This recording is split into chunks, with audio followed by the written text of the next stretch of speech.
Hello साथियों, नमस्कार। This is Ashish Taware before you. आज हम बात करेंगे संसाधन के बारे में। बहुत बहुत ही महत्वपूर्ण टॉपिक है, एक जनरल स्टडी का, जिसे हम जियोग्राफी के अंतर्गत ले सकते हैं। जियोग्राफी, भूगोल के अंतर्गत आता है ये टॉपिक, और बहुत इम्पोर्टेंट है। इसका कॉम्पिटिटिव एग्जाम में भी कंटेंट्स इसका मिलता है, क्वेश्चन आते हैं जिसमें जियोग्राफी पूछा जाता है। तो लेट स्टार्ट्स नाउ। देखते हैं। देखिए, मोना और राजू अपना घर साफ करने में अम्मा की मदद कर रहे थे। इन सभी चीज़ों को देखो, कपड़े, बर्तन, अनाज, कंघा, शहद की बोतल, किताबें, इनमें से प्रत्येक उपयोगी है। मोना ने कहा, इसलिए ये महत्वपूर्ण है।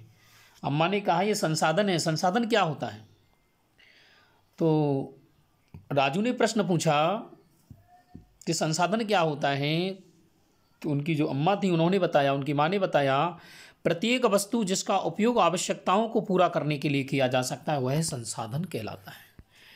यानी पृथ्वी पर वो सारी चीज़ें, वो सारी वस्तुएं जो मनुष्य की आवश्यकता की पूर्ति करती हैं, मनुष्य की ज़रूरतों को पूरा करती हैं, या फिर हम कहें, दूसरे शब्दों में हम कह सकते हैं, ऐसे साधन जो हमारी आवश्यकता, हमारी ज़रूरत को फिलफिलमेंट करते हैं, रिक्वायरमेंट को पूरी करते हैं, वो सभी संसाधन कहलाते हैं।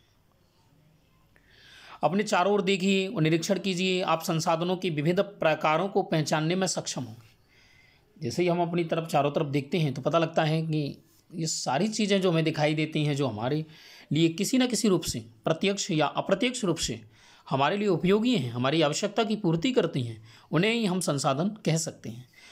आप प्यास लगने पर जो जल पीते हैं, आप अपने घर में जिस विद्युत का उपयोग करते हैं, स्कूल से बाहर पहुंचने के लिए जिस साधन का उपयोग करते हैं, तो ये सारी चीज़ें, ये सभी संसाधन हैं। आपके पिता ने आपके लिए नाश्ता तैयार किया है, उन्होंने जिन ताज़ी सब्जियों का उपयोग किया है, वे सभी संसाधन हैं। जल, विद्युत, रिक्शा, सब्जियां, पाठ्य पुस्तक, सभी में कुछ एक जैसा क्या है? इनमें से सभी वस्तुओं का उपयोग आपके द्वारा किया गया है, इसलिए वे उपयोगी हैं। एक वस्तु अथवा पदार्थ की उपयोगिता अथवा प्रयोज्यता उसे एक संसाधन बनाती है। उसकी जो उपयोगिता होती है, उसकी जो यूटिलाइजेशन होता है, उसे हम संसाधन कहते हैं, इंग्लिश में रिसोर्स कहते हैं। राजू अब जानना चाहता था कि कोई भी वस्तु संसाधन कैसे बनती है। तो अम्मा ने बच्चों को बताया, वस्तुएं उस समय संसाधन बनती हैं जब उनका कोई मूल्य होता है। इसका प्रयोग अथवा उपयोगिता इसे मूल्य प्रदान करते हैं। सभी संसाधन मूल्यवान होते हैं, अम्मा ने कहा। मूल्य का अर्थ महत्व होता है। कुछ संसाधनों का आर्थिक मूल्य होता है, जबकि कुछ संसाधनों का आर्थिक मूल्य नहीं होता है। आर्थिक यानी कि अर्थ से संबंधित, धन से संबंधित। उदाहरण के तौर पर कहें, धातुओं का आर्थिक मूल्य होता है, लेकिन एक मनोरम भूदृश्य का आर्थिक मूल्य नहीं होता। परंतु ये दोनों संसाधन महत्वपूर्ण हैं और मनुष्य की आवश्यकताओं को पूरा करते हैं। कुछ संसाधन समय के साथ आर्थिक रूप से मूल्यवान हो सकते हैं। आपकी दादी के घरेलू नुस्खों का आज कोई वाणिज्यिक मूल्य नहीं है, लेकिन यदि वे पेटेंट करने के उपरांत मेडिकल फर्म द्वारा बेच दिए जाते हैं, उनका पेटेंट किए जाते हैं, तब वे आर्थिक रूप से मूल्यवान हो सकते हैं। अब जो पेटेंट जो शब्द आया है, उसका अर्थ समझ लेते हैं, होता क्या है। इसका तात्पर्य किसी विचार अथवा आविष्कार पर एकमात्र अधिकार से वो अथॉरिटी मिल जाती है उसको। प्रौद्योगिकी, समय और प्रौद्योगिकी दो महत्वपूर्ण कारक हैं जो पदार्थों को संसाधन में परिवर्तित कर सकते हैं। जो आज टेक्नोलॉजी का युग है और समय के साथ टेक्नोलॉजी नित्य प्रतिदिन दिन दिन बढ़ती जा रही है, तो यहाँ पर बात की जा रही है, समय और प्रौद्योगिकी दो महत्वपूर्ण कारक हैं जो पदार्थ को संसाधन में परिवर्तित कर सकते हैं। दोनों लोगों की आवश्यकताओं से संबंधित है। लोग स्वयं ही सबसे महत्वपूर्ण संसाधन है। मनुष्य अपने आप में सबसे महत्वपूर्ण संसाधन है। ये लोगों के विचार, ज्ञान, आविष्कार और खोज ही है जो अधिक संसाधनों की रचना करते हैं। प्रत्येक खोज अथवा आविष्कार से बहुत से अन्य खोज आविष्कार होते हैं। आग की खोज से खाना पकाने की पद्धति, जब आज आग का आविष्कार हुआ तो खाना लोग पका करके खाने लगे, बोले आग से खाने को पकाया भी जाता है। तो आग का आविष्कार हुआ, साथ में खाना पकाने की जो पद्धति है, जो सिस्टम विधि है, उसका भी आविष्कार हो गया। अन्य प्रक्रियाओं का प्रचलन हुआ, जबकि पहिए के आविष्कार से अंततः परिवहन की नवीनतम विधियों का विकास हुआ। जल विद्युत बनाने की प्रौद्योगिकी ने तेजी से बहते जल से ऊर्जा उत्पन्न करके उसे एक महत्वपूर्ण संसाधन बना दिया।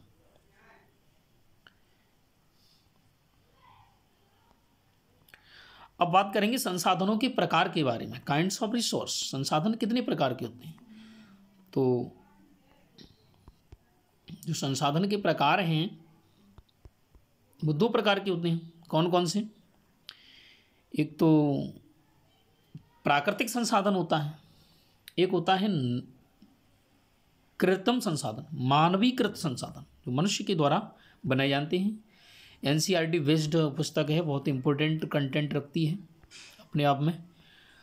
तो प्राकृतिक संसाधन के बारे में बात करते हैं, जो संसाधन प्रकृति से हमें प्राप्त होते हैं, जिन्हें हम गॉड गिफ्ट कह सकते हैं। प्रकृति से मिले हैं जो संसाधन और हमारी आवश्यकता की पूर्ति करते हैं, हमारी रिक्वायरमेंट को पूरा करते हैं और अधिक संशोधन के बिना उपयोग में लाए जाते हैं, प्राकृतिक संसाधन कहलाते हैं। उन्हें हम नेचुरल रिसोर्स कहते हैं।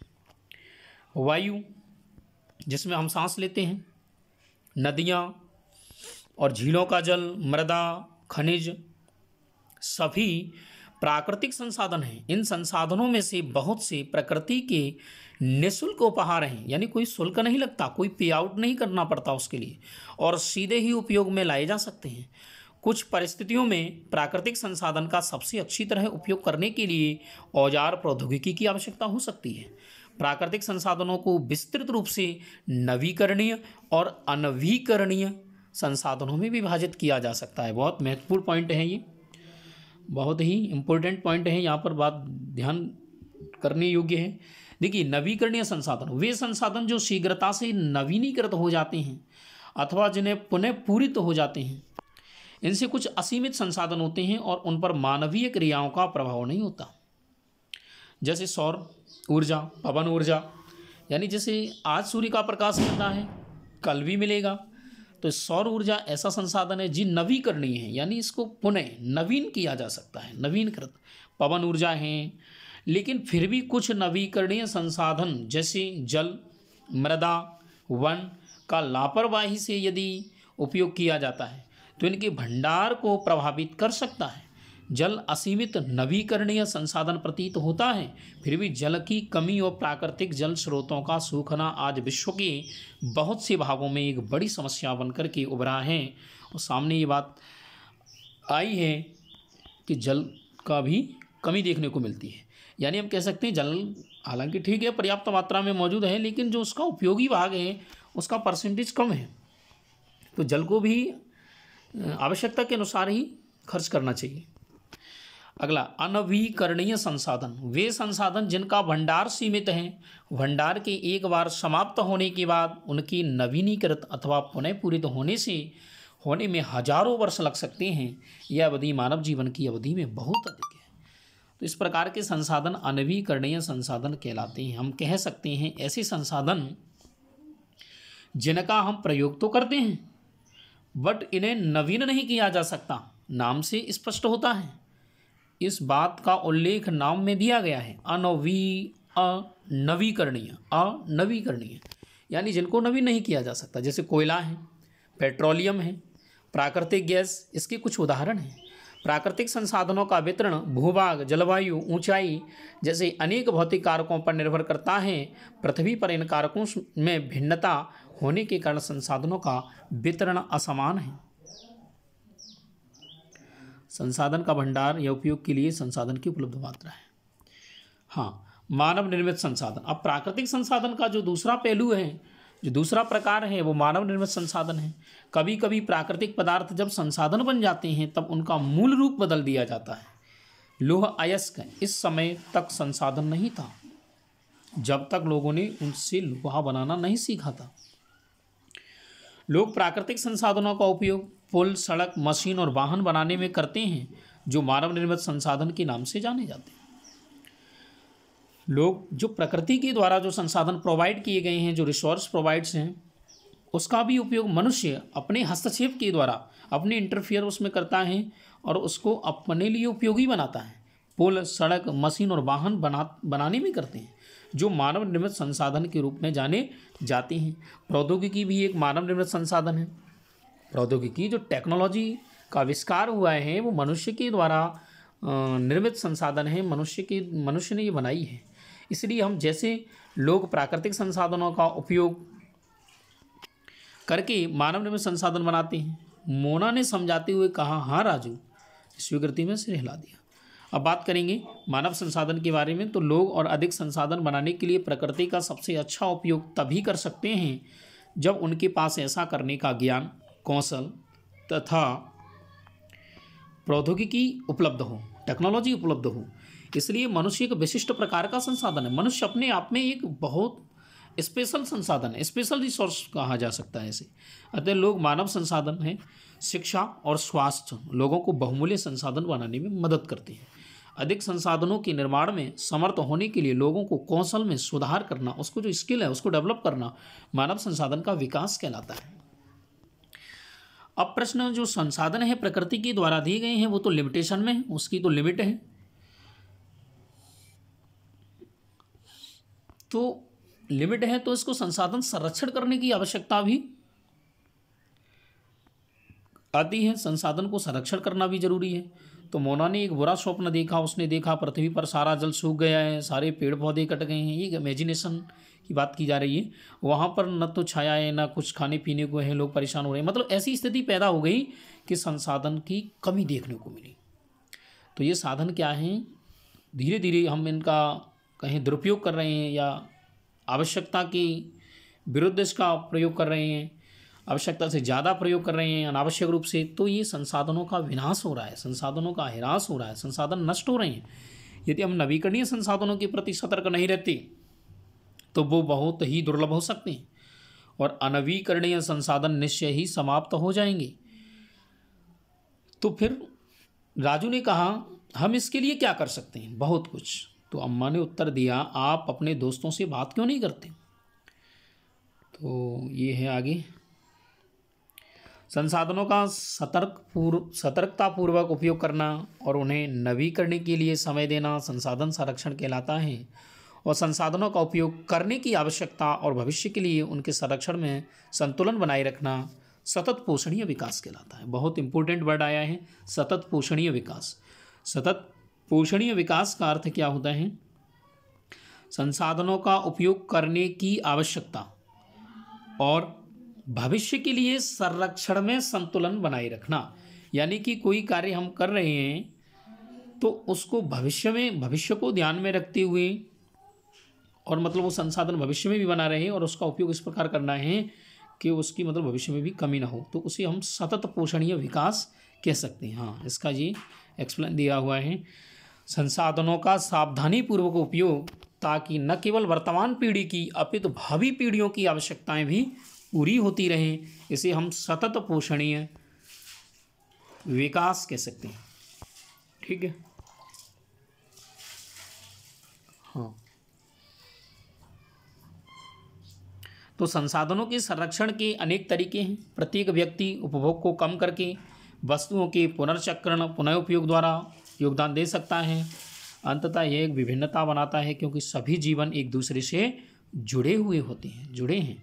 उस शाम बच्चों और उनके मित्रों ने पुराने समाचार पत्रों, व्यर्थ वस्त्रों अथवा बांस की डंडियों से लिफाफे और खरीदारी के लिए थैले बनाए। मोना ने कहा, हम इन वस्तुओं में से कुछ वस्तुएं उन परिवारों को देंगे जिन्हें हम जानते हैं। मुस्तफ़ा ने कहा, अपने संसाधनों को बचाना और अपनी पृथ्वी को सजीव रखना यह एक बहुत अच्छा कार्य है। जेम्सी ने कहा, मैं बहुत ही सतर्क रहूँगी, कागज़ व्यर्थ न हो। उसने स्पष्ट किया, कागज़ बनाने के लिए बहुत से पेड़ों को काट दिया जाता है। मैं ध्यान रखूँगा कि मेरे घर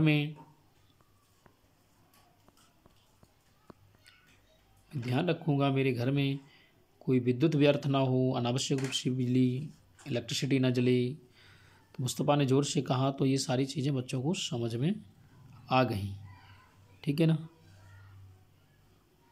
हाँ, इसमें एक महत्वपूर्ण पॉइंट ये है कि सतत पोषणीय विकास के कुछ सिद्धांत, सतत पोषणीय विकास के सिद्धांत क्या हैं।